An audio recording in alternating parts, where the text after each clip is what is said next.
संत तुकोबांनी जगण्याचं तत्त्वज्ञान अभंगांच्या माध्यमातून सोप्या भाषेत सांगितलं आणि संतांचे विचार जनसामान्यांपर्यंत पोहोचवण्याचं लाख मोलाचं काम वारकरी संप्रदाय करत असून कीर्तनाच्या माध्यमातून समाज प्रबोधनाचं कामही वारकरी संप्रदाय करत आहे, असे गौरवोद्गार उपमुख्यमंत्री एकनाथ शिंदे यांनी काढले.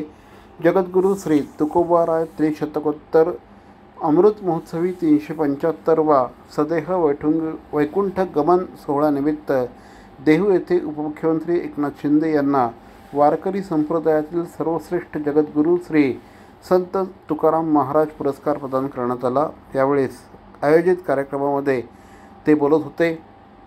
यावेळेस खासदार श्रीरंग बारणे, आमदार विजय शिवतारे, शरद सोनवणे, विभागीय आयुक्त डॉक्टर चंद्रकांत फुलकोंडवार, देहू संस्थानचे अध्यक्ष पुरुषोत्तम महाराज मोरे, अक्षय महाराज मोरे, आळंदी संस्थानचे योगी निरंजन नाथ आदी उपस्थित होते.